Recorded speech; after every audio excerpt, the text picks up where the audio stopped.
The Galactic Council Station hung in the void like a massive crystal, reflecting the light of 1,000 distant stars.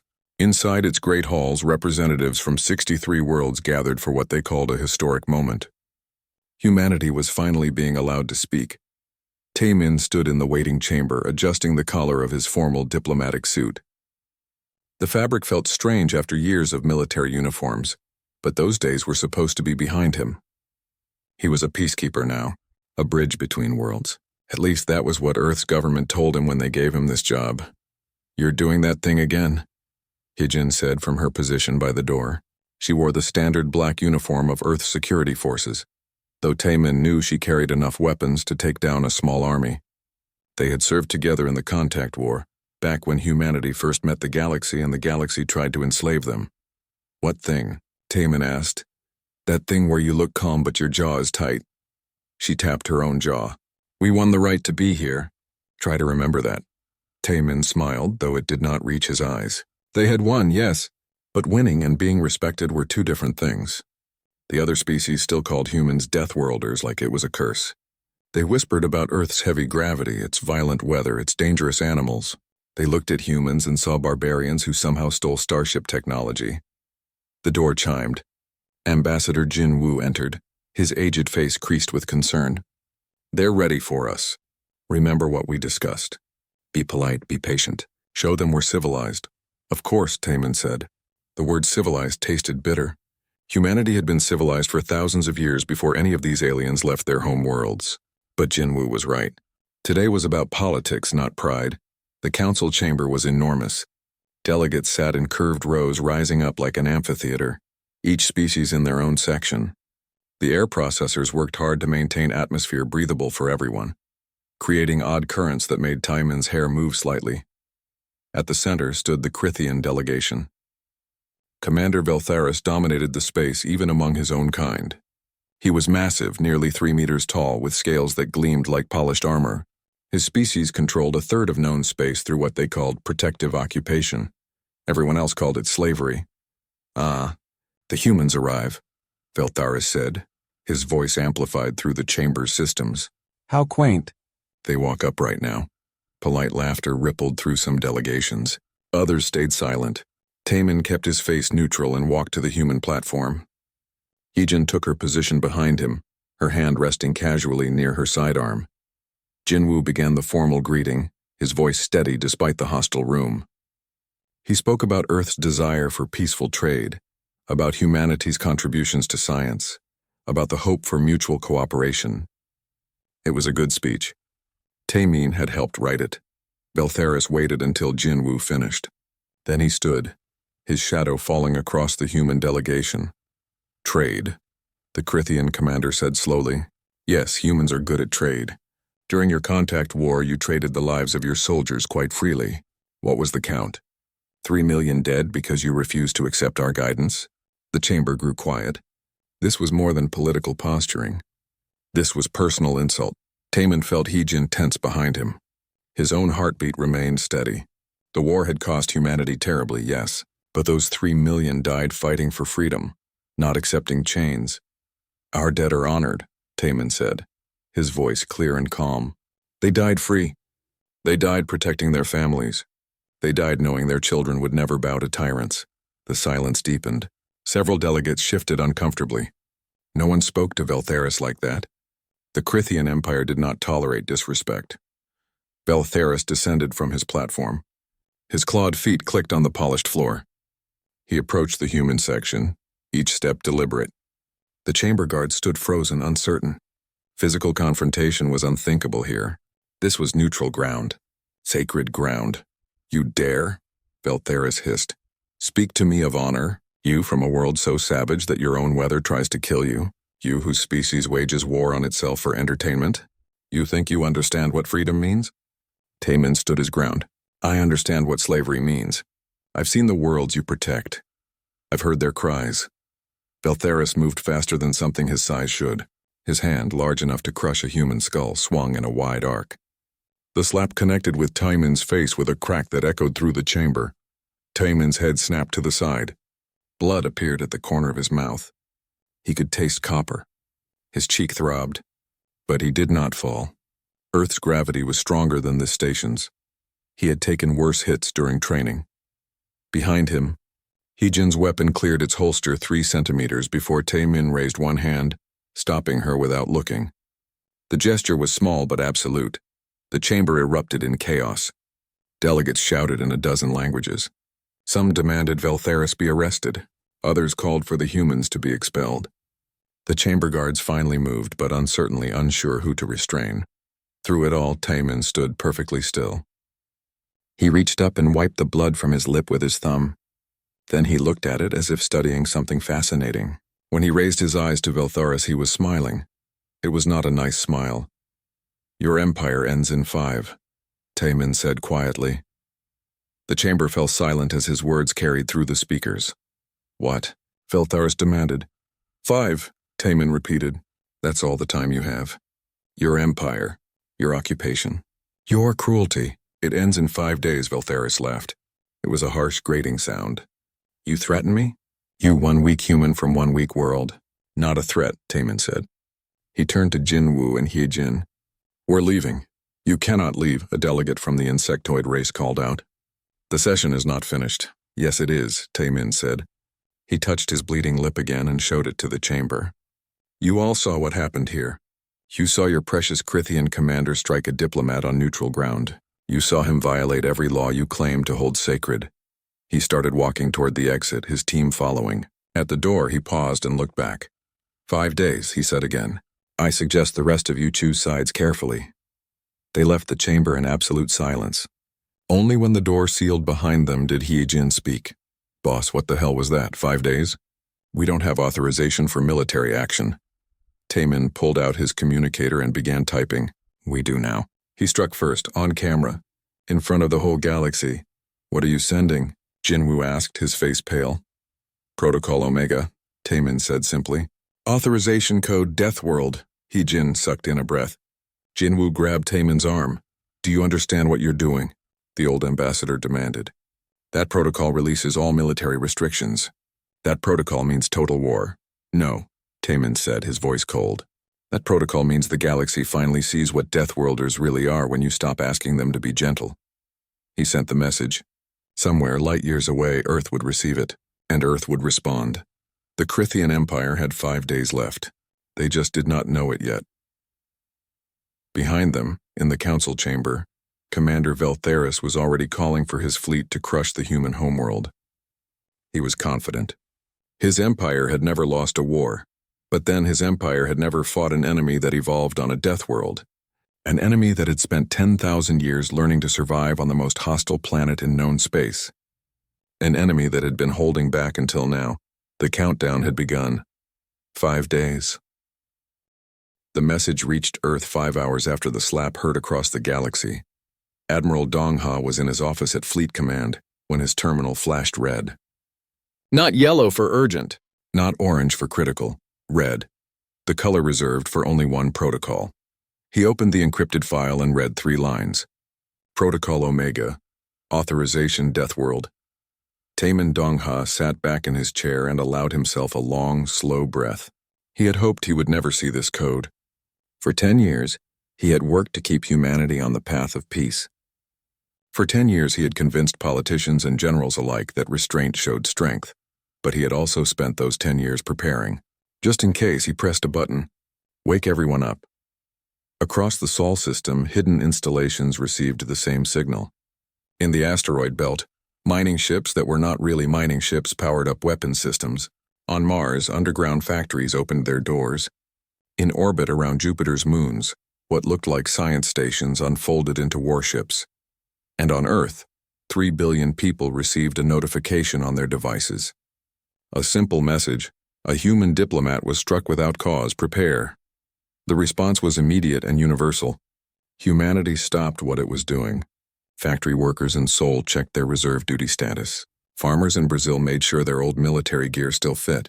Children in Lagos asked their parents if the bad times were coming back. But this time was different. During the contact war, humanity fought to survive. Now they fought for something else. They fought for respect. Young Mi arrived at Fleet Command within 30 minutes. As Director of Intelligence, she had been waiting for this day. hoping it would never come but preparing nonetheless. "Show me what we have," Dongha said. Young Mi pulled up a holographic display that filled the room. It showed the galaxy, but not the version civilians saw. This was the real map, the one that showed humanity's actual reach. "Every trade ship we sent out," she began, "was also a spy ship. Every diplomatic mission included intelligence officers. Every cultural exchange involved military analysts." Red dots appeared on the map. Hundreds of them. Thousands. "These are our assets. Human agents, friendly aliens, automated surveillance. We know every Krithian ship position, every supply route, every weak point." She zoomed in on Krithian space. "We know where their emperor sleeps. We know what he eats for breakfast. We know his ships inside and out because we've been the ones repairing them." Dongha allowed himself a grim smile. "Show me the fleets." The map changed. Blue markers appeared, spreading out from Sol like an infection. Except these weren't near Earth, they were everywhere. "We've been moving ships for 3 years," Young Mi explained. "Slowly, carefully, using quantum jumps to avoid detection. The galaxy thinks humanity has 50 warships. We have 500. They think our largest ship is a cruiser. We have 20 dreadnoughts. And the captain I want, Subin, is ready. The Indomitable is in position near Krithian space. They still think she's commanding a simple patrol vessel." Young Mi's expression hardened. She's going to enjoy correcting them. 20,000 light-years away, Captain Subin stood on her bridge and read the same protocol message. Around her, the crew worked in practiced silence. They had trained for this. They had waited for this. "Remove the shells," she ordered. The Indomitable shuddered as external panels began to detach. What the galaxy thought was a standard human cruiser started to reveal its true form. Weapon ports opened, shield generators activated. Engine cores that had been running at 20% suddenly roared to full power. Within 10 minutes, the Indomitable transformed from a ship of 800 meters to a war machine of 1,500 meters. More weapons than most alien fleets combined, armor thick enough to ram asteroids, and a quantum drive that could jump accurately enough to appear inside an enemy formation. "All systems green," her tactical officer reported. "Good," Subin said. "Send a message to all civilian ships in this sector. Tell them to jump away in the next hour. After that, anyone remaining is assumed hostile." She looked at her crew. Young faces mostly. People who had grown up after the contact war, who knew only the peace their parents had bled for. But she saw the determination in their eyes. They understood what was at stake. "They're going to see what a real Deathworlder fleet looks like," Subin said quietly. Back on Earth, the Galactic Council was already demanding answers. Emergency transmissions flooded human communication channels. Ambassadors from peaceful species begged humanity to show restraint. Representatives from military powers calculated whether they should support the Krithians or stay neutral. Taman, his face still bruised, appeared on every screen in the galaxy. His message was simple and clear. 4 days remaining, he said. The Krithian Empire has 4 days to withdraw from all occupied worlds. Release all slaves.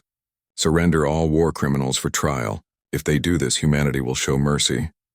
He paused, touching his swollen cheek.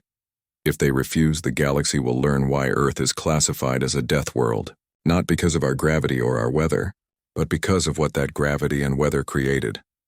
Us. The transmission ended. Commander Veltharis responded within the hour. His message was broadcast across his empire, meant to show strength. "Humans are primitives playing with stolen technology," he declared.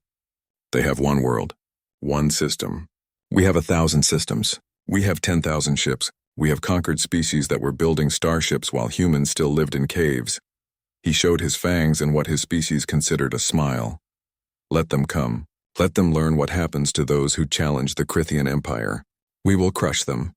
We will take their world, and we will make them serve us for the next 1,000 years." His speech was met with cheers from Krithian citizens. But on the occupied worlds, in the slave camps, in the factories where conquered species labored under Krithian overseers, a different message was spreading. It was encrypted, hidden in normal communications, impossible to trace. But it reached millions. "Humanity remembers," the message said. "We remember the stories you told us. We remember the suffering you described. We remember every name you gave us of those you lost. 5 days, be ready. Freedom is coming." On the mining world of Tharfi, Sora read the message in her tiny quarters. She was part of the avian species called the Nyx.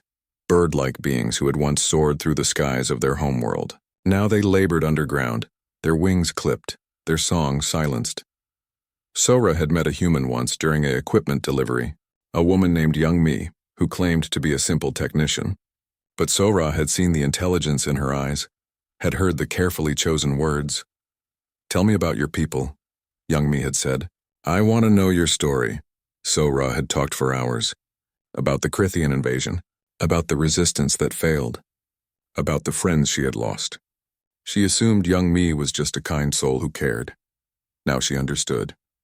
Young Mi had been gathering intelligence, learning, preparing, and Young Mi had left something behind.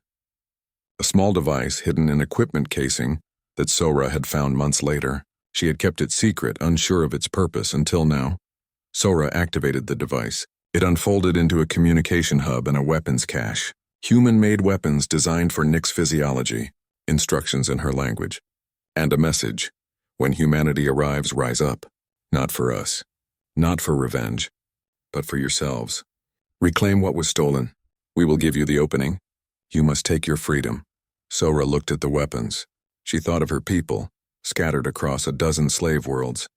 She thought of the songs they could no longer sing. Then she began to plan.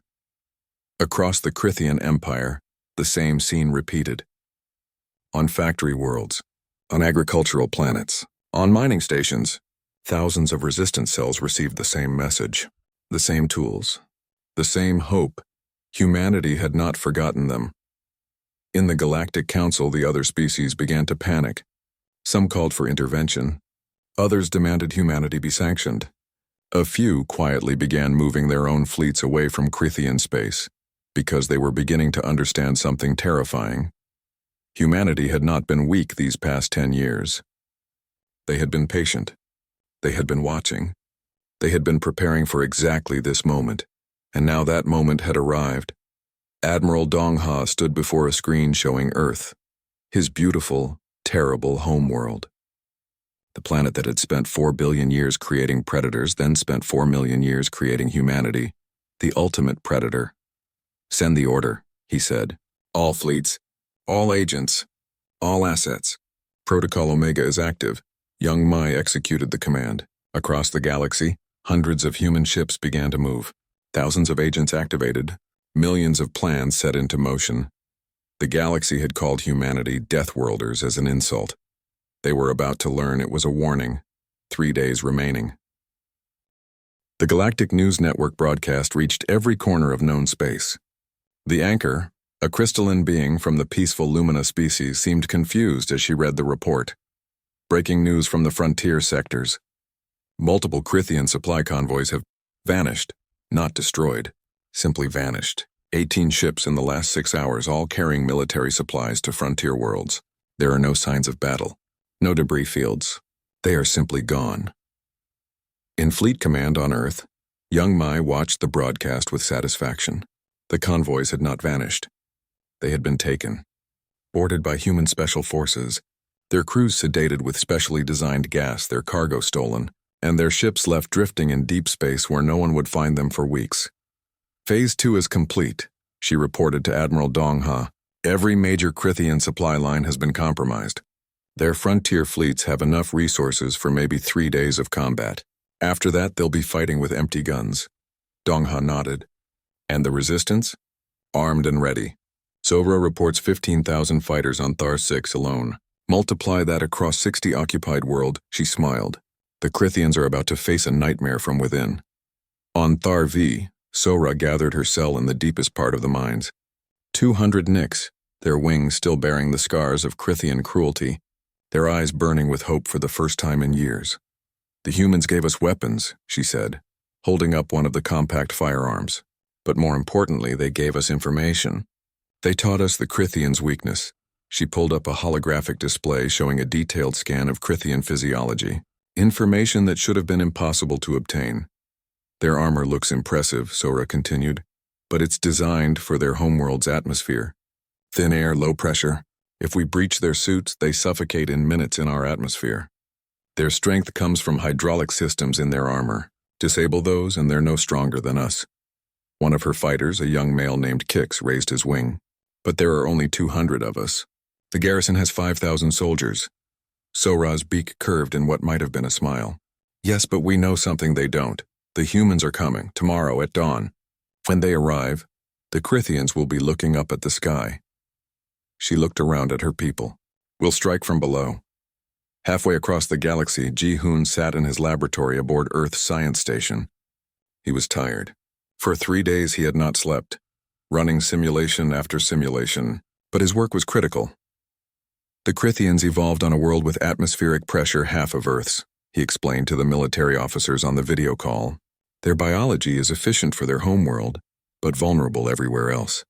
They need their armor to survive on most planets. He pulled up a molecular diagram. I've designed a compound that reacts with their suit's atmosphere regulators. It causes rapid oxidation. Basically, it makes their suits think they're leaking and they shut down as a safety measure. How do we deliver it? One officer asked. Aerosol, Ji-hoon said. Or through their recycling systems, or even by direct contact. It's incredibly effective. 1 gram can compromise an entire suit. Casualties? Ji-hoon hesitated. The compound won't kill them directly, but if they can't get to a compatible atmosphere in 3 minutes. He did not need to finish the sentence. Is it humane? Another officer asked. Is slavery humane? Ji-hoon responded quietly. Is striking a diplomat on neutral ground humane? Is bombing civilian populations humane? He looked directly at the camera. The Crithians have committed atrocities for 200 years. We're giving their victims a fighting chance. Yes, that's humane. The compound was already being manufactured. Within hours, it would be distributed to resistance cells across the Empire. In orbit above a Crithian frontier world, Captain Subin watched her tactical display. The Indomitable had jumped to the edge of the system, far enough to avoid immediate detection but close enough to monitor everything. Their defense fleet is moving, her tactical officer reported. Looks like they're repositioning to protect the inner planets. Exactly as predicted, Subin said. They think we'll attack their major worlds. They don't realize we're going for their supply hubs first. She pulled up a detailed schematic of Crithian military doctrine. Information gathered over years of careful observation. The Crithians were predictable. They relied on overwhelming force and intimidation. When threatened, they consolidated their fleets around major population centers, which left the supply stations vulnerable. Jump us to Station K447, Subin ordered. Battle formation. And broadcast our identification the moment we arrive. I want them to know exactly who's destroying their logistics. The Indomitable vanished in a flash of quantum energy. On Earth, Bo Young sat in the cockpit of her fighter, running pre-flight checks. Around her, 300 other pilots did the same. They were the first strike wing, humanity's elite aerospace force. Each pilot had over 1,000 hours of combat training. Each fighter was equipped with weapons that did not officially exist. All pilots, this is Wing Commander Bo Young, she said over the comm. Final briefing. Our target is the Crithian fleet at the Helios Junction. Intelligence reports 87 capital ships, 300 support vessels. She paused, letting that sink in. Then she smiled. They will have twice as many ships as us. They will have bigger guns, stronger shields, more experience. Her voice hardened. And we're going to tear through them like paper. Why? Because they learned to fly in comfortable atmospheres. They trained in light gravity. Their reflexes are tuned for peaceful skies.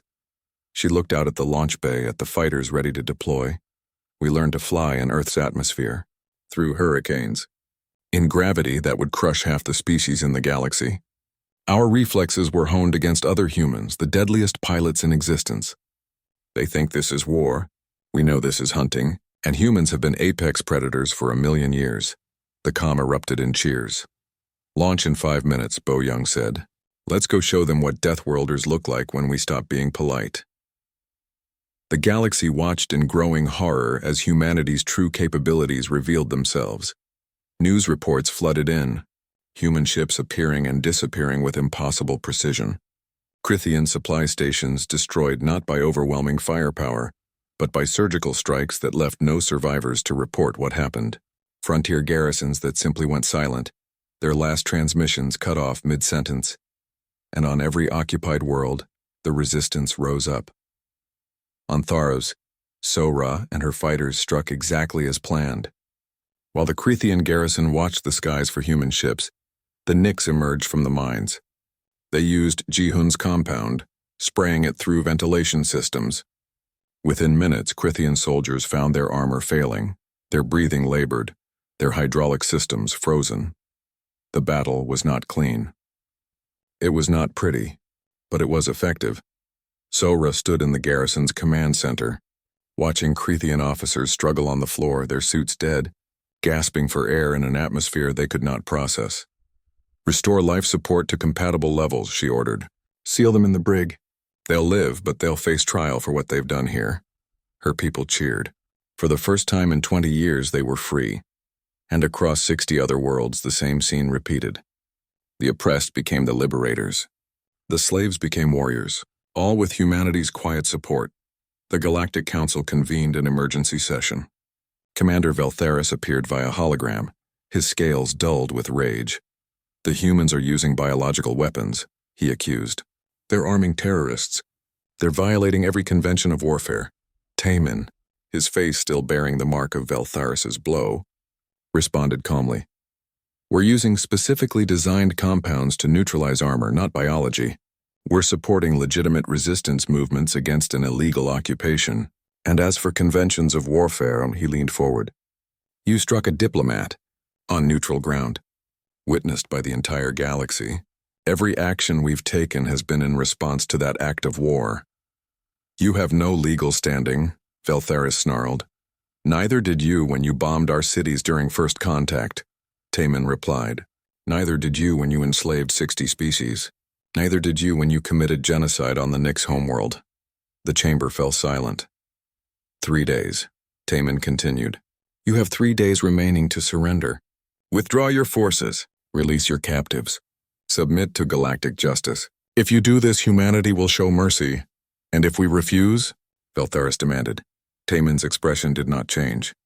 "Then you'll learn what happens when you awaken a sleeping death world. Every species in this galaxy has been afraid to fight you. They come from gentle worlds. Peaceful evolution. They don't understand what it means to survive on a planet that spends every moment trying to kill you." He stood up, his full height visible despite the camera angle. "But we do. We're from Earth, where the weather can tear cities apart, where the oceans can swallow nations, where the ground itself sometimes opens up and kills thousands. We didn't just survive that world. We conquered it. We made it ours." His voice dropped to something cold and hard. "You think you're an empire? We're barely holding ourselves back from becoming one. You think you're warriors? We fight ourselves for sport. You think you're advanced? We went from wooden ships to starships in 500 years because..." One day remained when the Krithian Empire made its final mistake. Commander Veltharis, desperate to show strength, ordered his fleet to attack Earth directly. 3,000 ships, the largest armada ever assembled in galactic history. They would jump to the Sol system, overwhelm the human homeworld, and force an immediate surrender. It was exactly what Admiral Dong Ha had been waiting for. "They're committing everything," Young Mi reported, watching the tactical display as Krithian fleets converged. "Every major battle group, pulling ships from occupation duty, even the Home Guard." "Good," Dong Ha said. "Execute Plan Cascade." The order went out across human space, and the trap sprang shut. When the Krithian armada jumped to Sol, they expected to find Earth's defense fleet, maybe 100 ships desperately trying to protect their homeworld. Instead, they found 500 human warships in perfect formation, and Captain Subin's Indomitable at their center. "This is Captain Subin of the Earth ship Indomitable," she broadcast on all frequencies. "You have entered human territory with hostile intent. You have one opportunity to surrender. Power down your weapons. Submit to inspection. You have 60 seconds.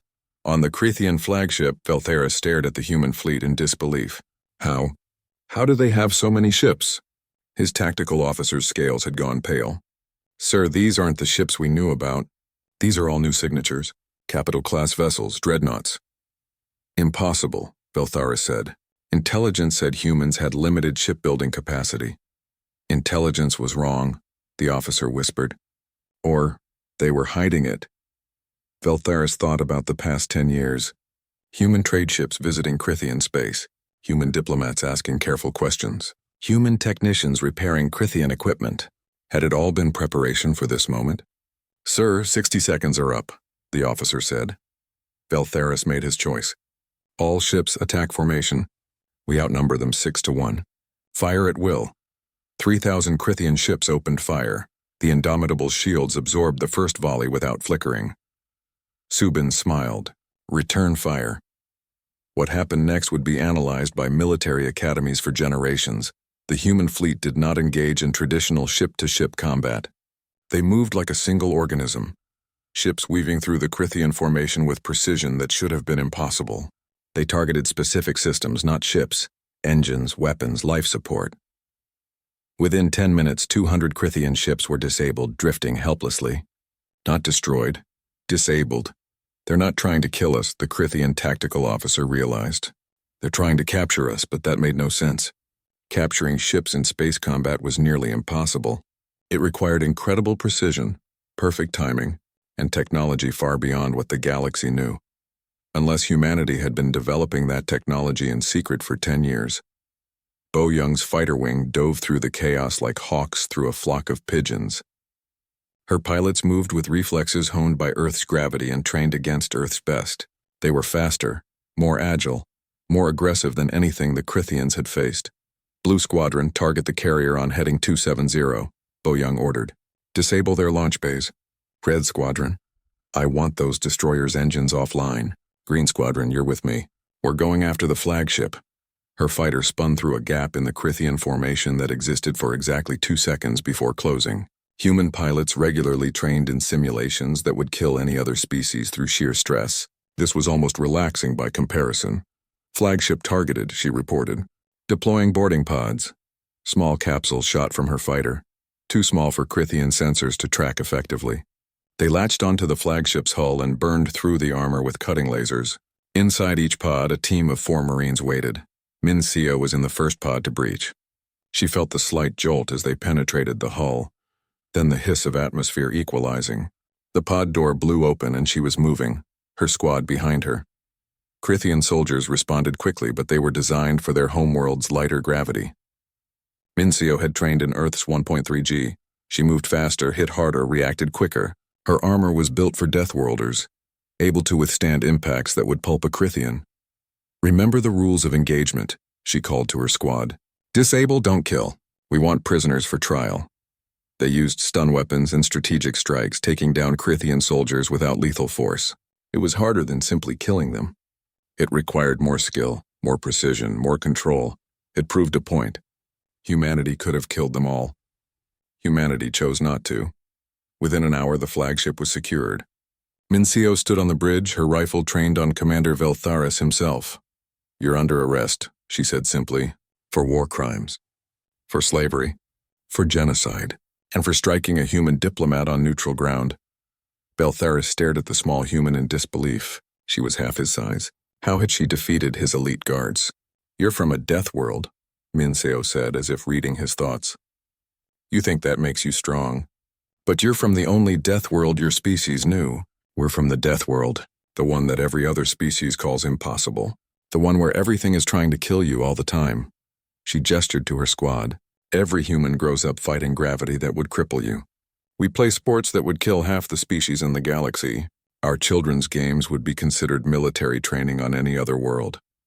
And you thought you could beat us? The battle in Sol ended with minimal casualties. Of 3,000 Krithian ships, 15 were destroyed when they self-destructed rather than surrender. 2,700 were captured intact. The rest jumped away in retreat. It was the most one-sided naval battle in recorded history. But the real war was happening elsewhere. On 60 occupied worlds, the resistance struck in coordination with human forces. Sora's fighters on Tharzik joined with human special forces teams, liberating camp after camp. The Krithian garrison, already weakened and demoralized by the news from Sol, collapsed in hours. On the industrial world of Kev Prime, the worker species had sabotaged every major factory following instructions from human agents. When Krithian forces tried to respond, they found their equipment non-functional, their vehicles disabled, their communications jammed. On the agricultural world of Nay 7, farmers who had been forced to grow food for the Empire instead destroyed the supply warehouses and declared independence. Krithian troops arrived to find human ships already in orbit, daring them to attack civilian targets. The empire that had controlled a third of known space was collapsing faster than anyone thought possible. In the Galactic Council, ambassadors watched in shock as real-time reports flooded in. How? One delegate demanded. How did humanity do this? They had one world, one system. The Crithians had thousands.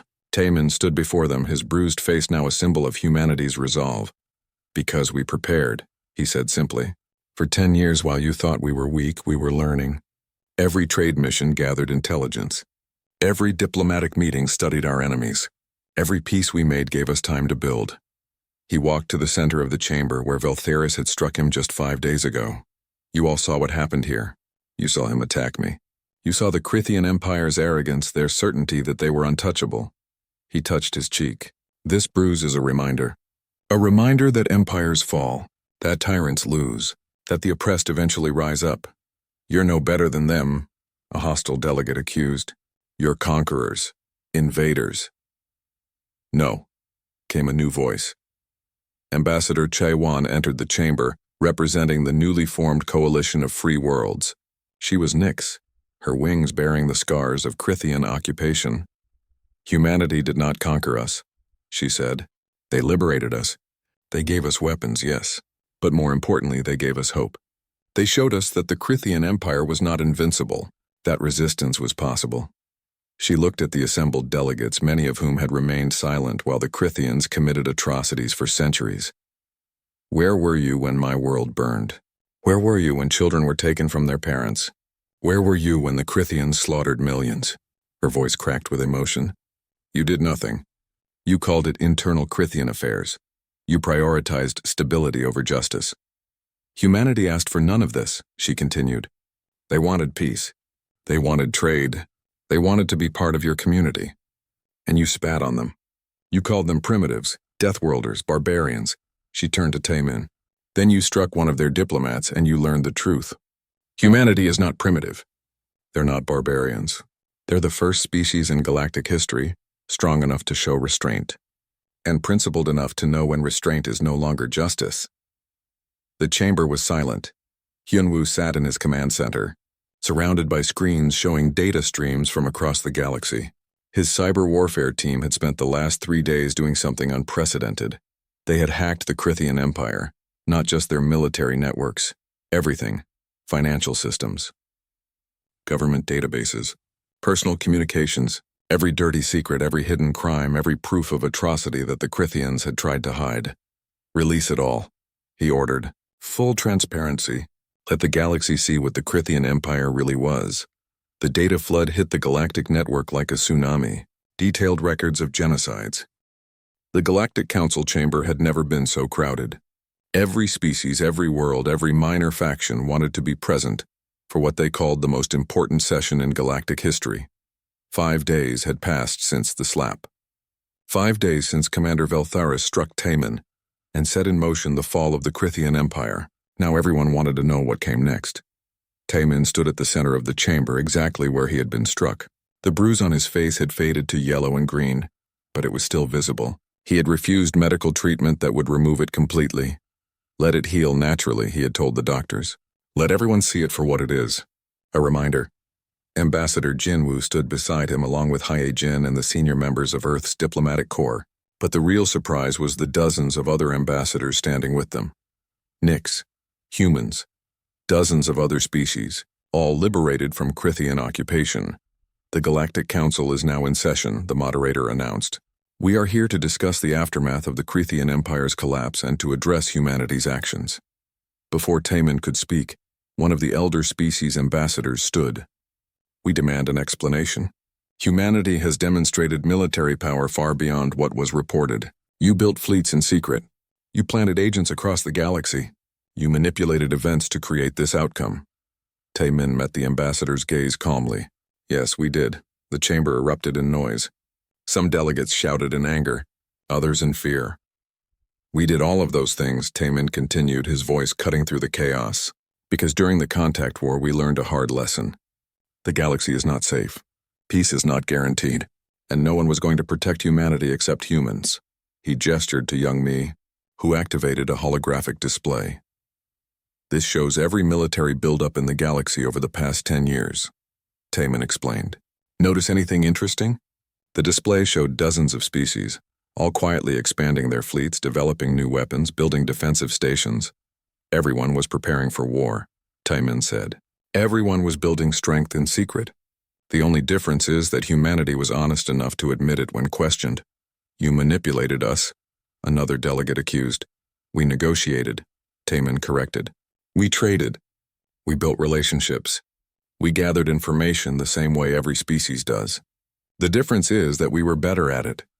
He walked slowly around the chamber, making eye contact with various delegates. 10 years ago, humanity joined this council as the weakest member. We had just lost 3 million people in a war we barely survived. Every species here looked at us with either pity or contempt. Do you remember what you called us? Primitives, barbarians, Deathworlders, his voice hardened. You were right about one thing. We are Deathworlders, but you never understood what that meant. You thought it meant we were savage, uncivilized, brutal. He stopped at the spot where Veltharis had stood. It actually means we're survivors. It means we come from a world so hostile that every day is a battle. It means we evolved to adapt, to endure, to overcome. And most importantly, it means we understand something that most of you don't. He looked up at the assembled delegates. We understand that sometimes violence is the only answer to violence. That sometimes mercy means strength, not weakness. And that sometimes the only way to protect the innocent is to defeat the guilty. Ambassador Che-Wan stepped forward. If I may speak, she said. The moderator nodded. I am Nyx, Che-Wan began. My people were enslaved by the Crithian Empire for 23 years. In that time, we appealed to this council 17 times for help. 17 times we were told that the council could not interfere in internal Crithian matters. Her wings trembled with emotion. My children grew up in labor camps. My mate died in a mining accident that was actually murder. My people forgot how to sing because we were punished for making our traditional sounds. She turned to face the chamber. Where were you?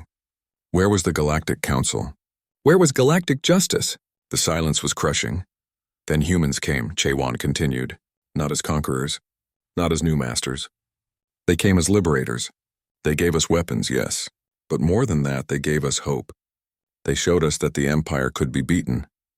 They fought beside us. They bled beside us. She walked to Taman's side. This human took a blow meant to insult all of humanity. And instead of responding with rage, he responded with justice. Instead of massacre, he chose liberation. Instead of revenge, he chose accountability. Sora, the resistance leader from Tharvi, stepped forward next. I met a human once before the uprising. She called herself Young Me. She posed as a technician, but I knew she was intelligence. She asked me about my people. Our history, our suffering. Sora's eyes glistened. I thought she was just gathering information for her reports. I didn't realize she was gathering information to free us. Every detail I told her was used to help my people. Every weakness I mentioned in the Crithians was exploited for our benefit. Humanity spent 10 years preparing to free us, Sora said. They never promised us freedom. They never made grand speeches. They just quietly, methodically prepared to give us the tools we needed to free ourselves. Admiral Dongha was next to address the council, appearing via hologram from Earth. I want to address the military concerns, he began. Yes, humanity built a fleet larger than we reported. Yes, we developed weapons beyond what was known. Yes, we prepared for war while negotiating peace, he paused. But consider this. We built 500 warships over 10 years. The Crithian Empire had 10,000. If we had wanted to be conquerors, we could have built more. If we had wanted to dominate, we would have revealed our strength sooner. If we had wanted an empire of our own, we would have kept the worlds we liberated. The hologram showed footage of human forces withdrawing from liberated worlds, leaving defense only at the request of local governments. Instead, we're leaving, Dongha said. We're helping these worlds establish their own governments, their own militaries, their own futures. We're not occupiers. We're not replacements for the Crithian Empire. We're just people from a difficult world who decided that no one else should suffer what we suffered. The chamber processed this in silence. Finally, one of the elder ambassadors spoke. What of Commander Veltharis? What of the Crithian leadership? They will face trial, Taman said. Not human trial. Galactic trial. Every species they harmed will have representatives on the tribunal. Every crime will be documented. Every victim will have a voice. He gestured, and guards brought Veltharis into the chamber. The former commander looked diminished, his scales dull, his proud bearing gone. He was not restrained beyond simple cuffs. He did not need to be. His empire was gone. His power was broken. Veltharis looked at Taemin, at the fading bruise on his face. "I underestimated you," he said quietly. "You underestimated all of us," Taemin replied. "You underestimated humanity's patience. You underestimated the Resistance's courage. You underestimated the galaxy's desire for justice. But most of all, you underestimated the price of your own arrogance. What happens now?" Veltharis asked. "Now you face the consequences of your choices," Taemin said. "You will stand trial. You will hear testimony from every species you harmed. You will see the evidence of every crime you committed. And then, a jury of your victims will decide your fate." "You won't execute me," Veltharis said with certainty. "Humans are too soft for that." Taemin smiled without humor. "We won't decide your fate at all. Your victims will. If they choose mercy, you'll live. If they choose justice, you'll face whatever punishment they deem appropriate. That's what accountability looks like." The trial began immediately. For 3 days, the galaxy watched as victim after victim testified. Species told stories of occupation. Individuals described personal losses. Entire worlds presented evidence of systematic atrocities. Veltharis sat through it all, forced to hear what his empire had done. By the end, even he seemed diminished by the weight of the evidence. The jury deliberated for 6 hours. When they returned, Chaewon read the verdict. "We find Commander Veltharis and the Crithian leadership guilty of genocide, slavery, war crimes, and crimes against sapient beings. The sentence is life imprisonment on a penal world, where he will spend the remainder of his days performing labor to compensate his victims. Not execution, not torture, just isolation and work, justice without cruelty. The Crithian Empire is dissolved," Chaewon continued. "All occupied worlds are granted immediate independence. All former Crithian military assets are to be redistributed to affected species for defensive purposes. And the Crithian homeworld will pay reparations for the next 100 years. The chamber erupted in applause from some delegates, stunned silence from others. In the aftermath, the freed worlds formed a new coalition. They called it the Deathworld Compact in honor of humanity's role in their liberation. It was not an empire. It was not a conquest. It was a mutual defense agreement where each world maintained sovereignty, but promised to protect each other from future aggression. Humanity was asked to lead it. They declined. "We're not leaders," Taemin explained. "We're just the ones who were strong enough to act when action was needed. Every world in this compact should govern itself. But you'll protect us?" Sora asked. "We'll stand with you," Taemin corrected. "There's a difference.